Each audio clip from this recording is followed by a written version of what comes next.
escrever. Eu tenho ensinado alguns irmãos, porque eu tenho tido uma experiência de quando o Senhor restaura a minha vida, como já sabem, alguns já sabem do meu testemunho, o Senhor manda eu escrever.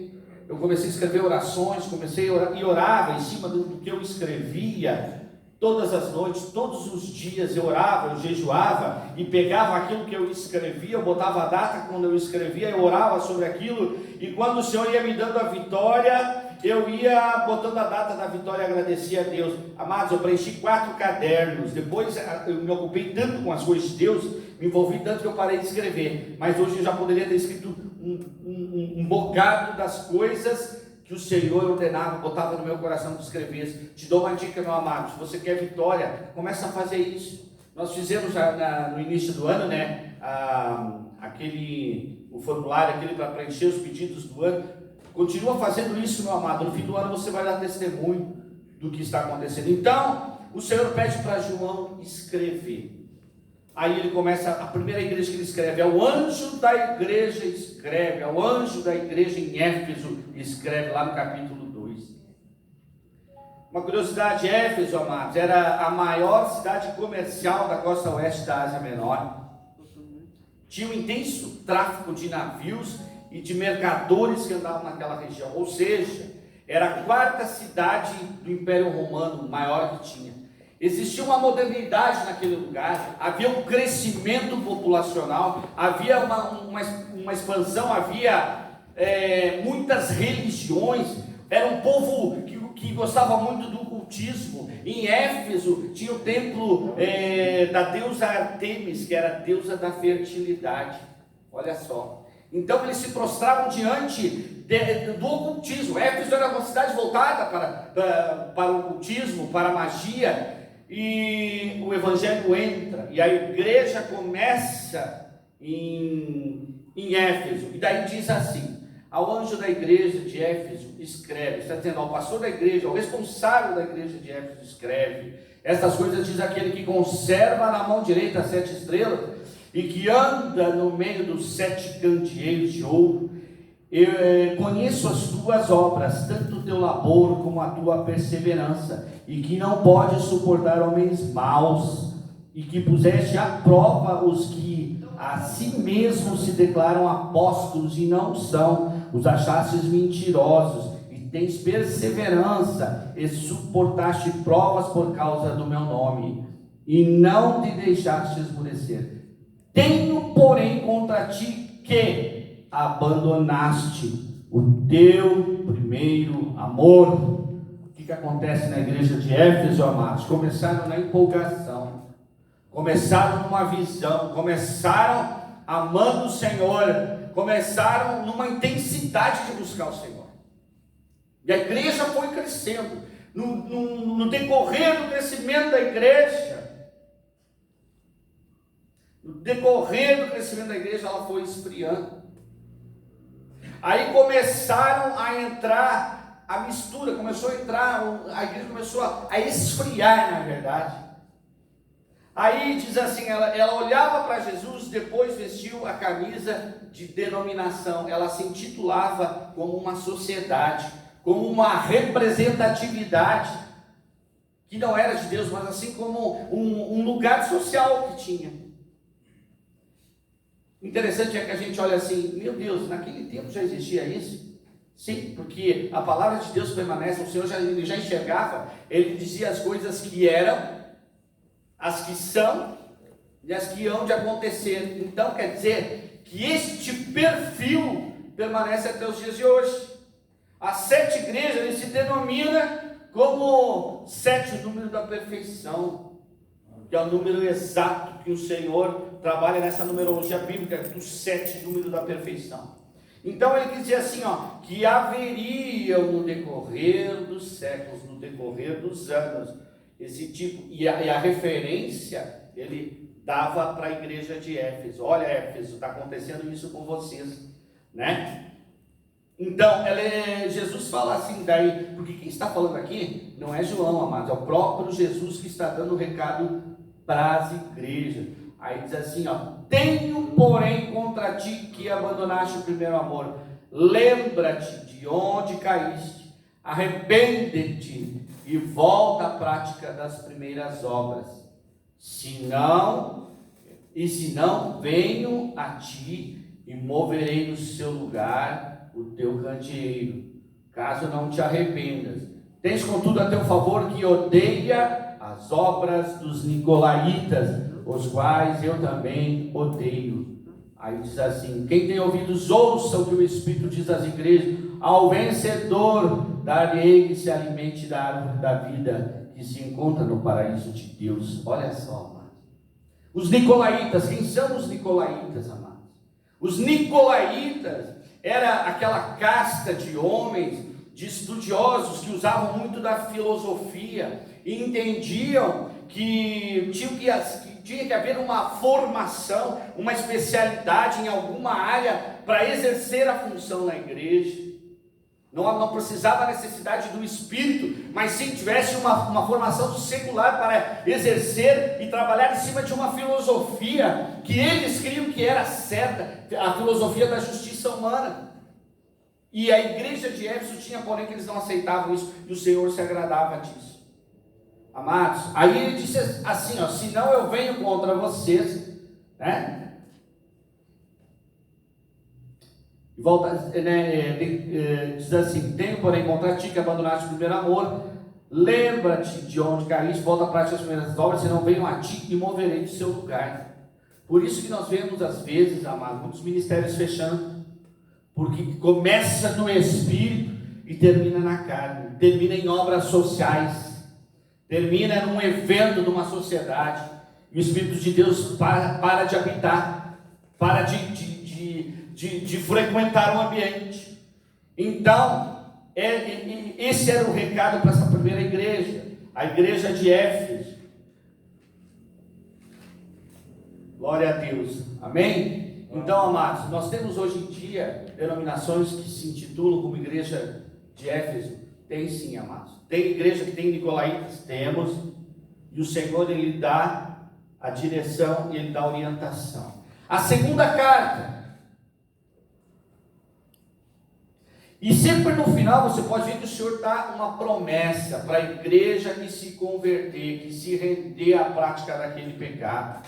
Ele sempre dá uma promessa, né? Ele diz ainda: quem tem ouvidos, ouça o que o Espírito diz às igrejas. Ouvidos espirituais, ele está falando. Ao vencedor, dar-lhe que se alimente da árvore da vida, que se encontra no paraíso de Deus. Ele está falando de salvação, ao que vencer, ao que se render. Então vai desfrutar da árvore da vida. Quantos querem desfrutar da árvore da vida? Amados, não vejo a hora. Glória a Deus. Amém? A gente tem que cuidar, se não vejo a hora, parece que o cara está em depressão espiritual. Quer abandonar a terra logo, não aguenta mais. Não, vamos ficar aqui o tempo necessário. Mas é algo que a gente tem que desejar sim. Desejar o céu. Quando a gente deseja, Senhor, como é que será que essa árvore da vida? Que maravilha! Nós precisamos nos animar sim, amados. Você é um convidado a estar lá. Você, o Senhor tem preparado para estar nesse lugar, nesse dia. Aí você fica pensando: ah, cara, tem tanta vida. Rapaz, tem não sei. Esses dias eu estava com 14, hoje eu estou com 54, só faz 40 anos. Quando me falam, foi esses dias, não, faz 40 anos esse negócio. Meu Deus, será que eu estou tão velho assim? Gente, a vida voa. Jesus disse que a nossa vida é como um vapor. Falar de Jesus, nós somos um vapor. O que é um vapor? De repente ele some. Fez o vapor, mas daqui a pouco ele some. Então nós não temos data. Ninguém tem data de validade, não, amados. Nós temos que estar lavados e remidos no sangue de Jesus, tendo essa esperança, sim. Eu quero contemplar, eu quero ver essa promessa. Então eu tenho que me converter. Eu não posso permitir na igreja nicolaítas. Eu não posso permitir na igreja, eu não posso deixar o primeiro amor. Primeiro amor significa paixão pelo Senhor, ter prazer. Você que está aqui essa noite com esse frio, significa primeiro amor. Glória a Deus. Então o Senhor é contigo. Você que está aqui, os que não estão também, em nome de Jesus. Amém? Vão ver a árvore da vida, vão se alimentar da árvore da vida. Glória a Deus. E quando a gente pensa assim, mas se alimentar, às vezes a gente pensa assim, mas o céu não é todo mundo espírito? atravessando parede, aquelas coisas assim, aí todo mundo é anjo. Querido, isso é material, você está sabendo? Ele está falando isso, alimentar da árvore da vida, porque nós vamos receber o quê? Corpo. Jesus, quando subiu, ele foi o quê? Corpo. Ele atravessou, ele entrou no meio dos discípulos, comeu com eles. Por que ele fez questão de comer? Para dizer que ele era corpo, corpo transformado. No tal do caminho de Emaús não reconheceram ele, porque ele estava com o corpo transformado. Mas ele entrou, se alimentou e mostrou ainda cicatriz nas mãos, com o corpo transformado, dizendo assim: olha, Tomé, você não queria ver o lado, está aqui o lado, está aqui. Você agora crê porque você viu? Bem-aventurados que não viram e creram. Aleluia. Você viu isso? Você crê nisso? Bem-aventurado. Glória a Deus. Louvado seja o nome do Senhor. A segunda igreja, ao anjo da igreja de Esmirna escreve: estas coisas diz o primeiro e o último, que esteve morto e tornou a viver. Conheço a tua tribulação e a tua pobreza, mas tu és rico. Aleluia. E a blasfêmia dos que a si mesmos se declaram judeus e não são, sendo antes sinagoga de Satanás. Não temas as coisas que tens de sofrer. Eis que o diabo está para lançar em prisão alguns de vós, para seres postos à prova, e tereis tribulação de 10 dias. Sê fiel até a morte, e dar-te-ei a coroa da vida. Quem tem ouvidos, ouça o que o Espírito diz às igrejas. Ao vencedor, de modo nenhum sofrerá o dano da segunda morte. Aleluia. Amado, a igreja de Esmirna, ela foi martirizada. Ela foi martirizada. Ela sofreu perseguição religiosa. O bispo de Esmirna era o bispo que era o líder da igreja de Esmirna. Ele era um ancião de 100 anos. Ele foi morto, ele foi torturado e morto por causa da igreja que perseverava. O que acontecia na igreja de Esmirna? Tinha traidores infiltrados, tinha judeus infiltrados para entregar a igreja, para entregar aos religiosos, para entregar aos homens da lei que ainda praticavam, e diziam que os judeus tinham se convertido ao Cristo e eles eram perseguidos. Por isso que o Senhor diz assim, a igreja, que Satanás estava infiltrado no meio da igreja. E aí você pode perguntar, mas como? Satanás no meio da igreja? Satanás no meio da igreja, sim. Acontece? Não, hoje não acontece. Acontece. A gente tem aquela ideia. Não entra na igreja, entra. Tem pessoas que entram com Satanás dentro da igreja. Tem pessoas que vivem uma vida de religiosidade, e o Senhor não habita no meio da religião. O Senhor não é um Deus de costumes. O Senhor é Deus de boas obras. O Senhor é Deus de corações quebrantados, rendidos. O Senhor conhece. Mas tem homens que frequentam com uma aparência de bondade, de espírito, né? Mas são traidores. A palavra de Deus está falando. E o Senhor se refere à igreja de Satanás, que entregaram os próprios irmãos crentes ao martírio, que negaram o nome. Sabe o que aconteceu com essa igreja? O bispo foi martirizado, e na primeira semana depois que ele foi martirizado, subiram no Monte Patmos e jogaram no precipício 1.200 cristãos. Esses pessoal que estavam dentro da igreja, que ajudaram a perseguir. E na semana seguinte foram mais 800, então eles mataram 2.000 crentes nessa igreja. É uma igreja que crescia muito. Por razões políticas, por razões de religiosidade, por razões de satanismo, do ocultismo da região. E isso acontecia naquela época, amados. Você acha que não acontece hoje? E Jesus diz ainda, né? Diz o primeiro e o último que esteve morto e tornou a viver, dando ânimo para eles. Conheço a tribulação, a tua pobreza, mas tu és rico. E a blasfêmia dos que a si mesmos se declaram judeus e não são, sendo antes sinagoga de Satanás. Não temas as coisas que tens de sofrer. O Senhor disse assim, foi uma questão para ficar no registro. O Senhor não tinha como livrar eles, mas o Senhor estava declarando para eles assim, a morte é uma passagem, sejam fiéis até a morte, dar-te-ei a coroa da vida. E quem tem ouvidos ouça o Espírito diz às igrejas, ao vencedor de nenhum modo sofrerá o dano da segunda morte. Estava dizendo assim, você vai morrer só uma vez. A gente se preocupa muito, medo de morrer, a gente brinca, né? Às vezes a gente brinca muito disso. Medo de morrer, ontem nós estávamos falando, querido. Aí eu sempre digo, a morte é só passagem. Que sinistro, cara, parece que o cara quer morrer. Não, a morte é só uma passagem. Querido, só o crente que está do lado de lá vai entender isso. Nós ainda não temos medo, porque a morte ainda parece um mistério. Sim, agora.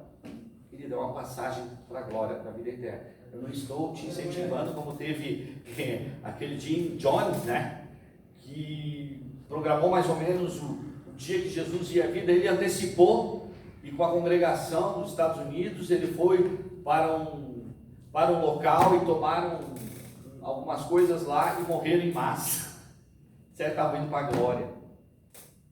Então até teve uma sátira depois na televisão do Tim Tones, né, que fazia um programa de chicaria, mas era referente a isso. Entrou um fanatismo, saíram do Espírito e quiseram antecipar a obra de Deus. Não é isso que a gente está falando. Glória a Deus. No versículo 12, a carta à igreja de Pérgamo. Glória a Deus.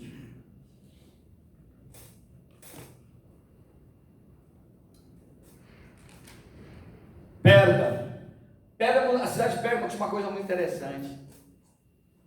Tinha um culto e havia uma denominação ocultista nessa cidade que tinha uma serpente, que o nome da serpente era Salvadora, e as pessoas iam oferecer sacrifício para a serpente e eram curadas. Mas se você parar para pensar hoje, a gente consegue ver isso aí. Tem muitos centros espíritas, centro de umbanda, centro de macumbaria, de ocultismo, também curam. Você vai lá, recebe a cura. Você cura de um câncer da perna, depois ele passa para a cabeça. Aí daqui a pouco da cabeça ele passa para o diabo, também faz as proezas dele. Mas não é completo. O Senhor, quando cura, é de uma vez só. Aleluia. Aleluia. Aleluia. O Senhor é perfeito. Então em Pérgamo tinha essa curiosidade, lá na cidade de Pérgamo. E ali que o Senhor se manifesta, ele diz assim, ao anjo da igreja de Pérgamo escreve, estas coisas diz aquele que tem a espada afiada de 2 gumes. Olha aí, a espada afiada de 2 gumes. Ela corta para a salvação e corta para a perdição também. Conheço o lugar em que habitas e onde está, trono de Satanás, e que conservas o meu nome e não negaste a minha fé.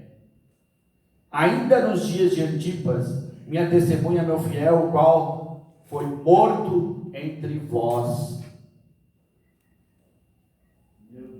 Olha só. Onde Satanás habita. Tenho todavia contra ti algumas coisas, pois que tem aí os que sustentam a doutrina de Balaão, o qual ensinava a Balaque a armar ciladas diante dos filhos de Israel, para comerem coisas sacrificadas aos ídolos e praticarem a prostituição. Outros sim também, tu tens os que da mesma forma sustentam a doutrina dos nicolaítas. Olha só. Portanto, arrepende-te, senão venho contra ti sem demora, e contra eles pelejarei com a espada da minha boca. Quem tem ouvidos, ouça o que o Espírito diz às igrejas, ao vencedor dar-lhe-ei do maná escondido, bem como lhe darei uma pedrinha branca, e sobre essa pedrinha escrita um novo nome, o qual ninguém conhece, exceto aquele que o recebe. Aleluia. A igreja de Pérgamo. A igreja de Pérgamo entrou muita mistura, né? O que significa a mistura? O pecado começou a entrar. a igreja começou a esfriar e começou a aceitar coisas dentro da igreja. Começou a aceitar até misticismo dentro da igreja. Aí ele diz assim, quando ele fala, né, que foram entregues e sustentam a doutrina de Balaão. O que aconteceu lá? Como assim a doutrina de Balaão? O Senhor está se referindo que Balaão foi chamado como profeta e Balaque chama ele para profetizar contra o povo de Israel, porque Balaque estava com medo dos israelitas, que eram muito, e a notícia já tinha corrido que aonde os israelitas chegavam, o Senhor dava vitória, e eles não tinham perdido uma batalha, e as coisas aconteciam, e eles saqueavam, e o Senhor dava para eles, e os povos pagãos eram derrotados diante dos israelitas. Balaque ficou tremendo de medo. Aí ele chama Balaão, que era profeta, e era profeta. Profeta é dom, querido. O Senhor chama e manifesta, usa a vida da pessoa para ser um porta-voz, para dar direcionamento. E Balaque chamava, vai profetiza contra esse povo, amaldiçoa esse povo. Daí ele diz, olha, não vou poder, porque cada vez que eu chego diante do Senhor, o Deus deles, o Senhor dos exércitos, ele diz que é para abençoar, que esse povo é dele. Balaque não aceitava, 3 vezes, pagou e tentou ludibriar e comprar Balaão, e Balaão foi meio convencido, que no entanto Deus permite que ele vá até Balaque. Primeiro ele disse que não ia, depois Balaque o que fez? Mandou os súditos dele mais poderosos para convencer Balaão a ir até lá. Aí que tem que ter posicionamento. Balaque, como não conseguiu, mandando os súditos dele, mandou pessoas mais poderosas. Balaão se sentiu intimidado. Bom, se bem que... E Deus permitiu, porque Deus queria falar com Balaão. Deus queria provar Balaque quem era Deus. Balaão vai e não consegue profetizar. Lá em 19, 23 de Números, ele diz assim, Deus não é homem que minta, nem filho de homem para que se arrependa. Porventura, tendo ele falado, não vai acontecer, tendo ele prometido, não vai fazer. Então, ele não tem o que fazer. Cada vez que ele ia profetizar contra, o Espírito de Deus vinha e dizia, não é assim que funciona. O povo abençoado. Qual é a estratégia que ele usa? Balaão, como se rendeu ao dinheiro de Balaque. Qual é a estratégia que ele usa? Ele diz assim, ó, esse povo, que você vai ler lá em Judas, está escrito. Balaque chama Balaão em Números 22. Balaão estava na Mesopotâmia, foi para profetizar. Aí Balaão, depois que assim, ó, o Senhor usava ele e não dava certo para Balaque, o que ele fez para Balaque? Ele aconselhou Balaque. Ele diz, olha, esse povo teme ao Deus Altíssimo, e o Senhor é o Deus dos céus e da terra. Agora, se você contaminar esse povo, esse Deus deles se retira deles. Você viu o conceito de Satanás? O cara tinha o dom de Deus, chamado por Deus, mas por dentro faltava se converter. Ele era ganancioso, ele queria evidência, ele queria dinheiro, e ele se vendeu. Ele disse, olha, se você contaminar esse povo, mandam as mulheres para lá, as mais bonitas do teu reino, que aqueles homens da guerra, eles vão se contaminar com ela. E façam sacrifícios para eles comerem, façam oferendas para que eles participem. E o que acontece? Eles seguiram a doutrina de Balaão. Balaão era usado por Deus e ao mesmo tempo usado por Satanás. Aí que põe em dúvida a vida de Balaão. Balaão, segundo o contexto, ele não foi salvo, ainda que era profeta. Amados, para estar na presença de Deus é preciso renúncia, é preciso deixar a vaidade de lado, é para abandonar a prática das obras da carne, tem que abandonar a vaidade. A obra é de Deus, Se o Senhor está usando, é para a glória dele. Aleluia.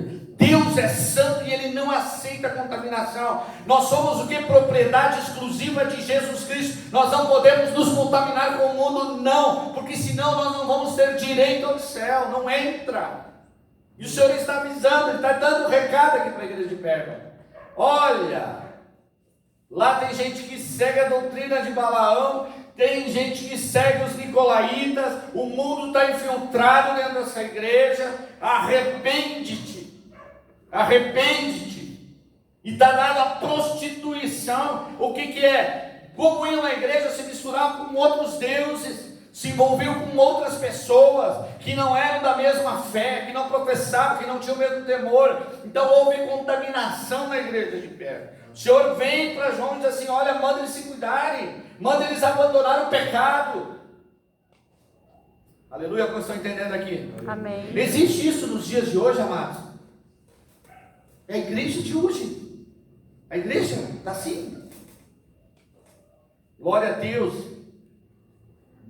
Portanto, arrepende-te, senão venho a ti sem demora, e contra eles pelejarei com a espada da minha boca. Quem tem ouvidos, ouça. A espada da minha palavra. A palavra de Deus é a espada, é a justiça. Ela corta para os dois lados. Ela é a justiça. Quando se fala de justiça, corta para um lado, é para salvação, e para o outro lado ela corta o pecado fora. Quem tem parte no pecado não tem parte com o Senhor.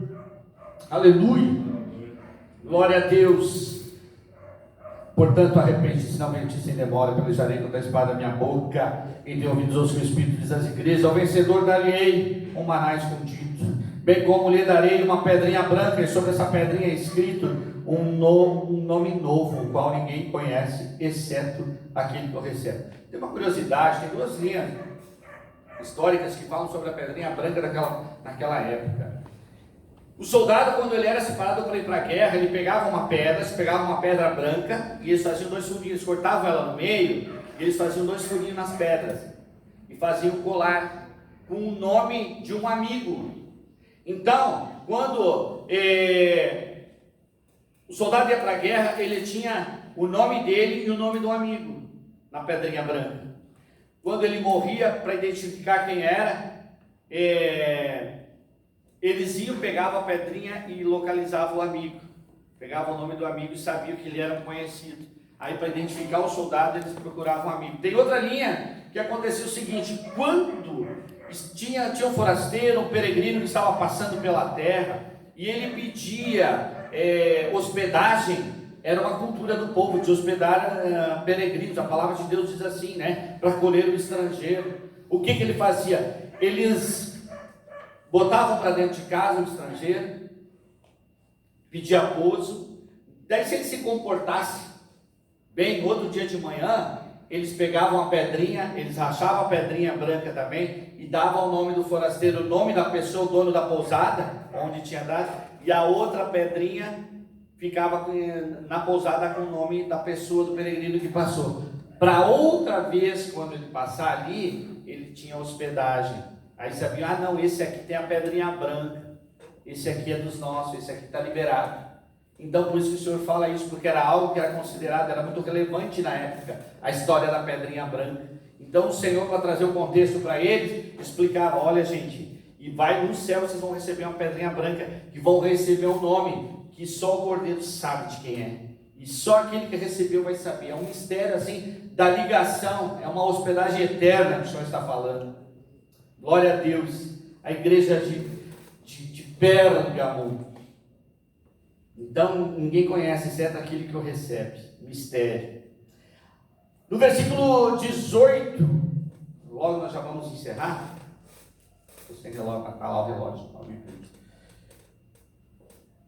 Ao anjo da igreja de Tiatira, escreve: estas coisas diz o Filho de Deus, tem os olhos como chama de fogo e os pés semelhantes ao bronze polido.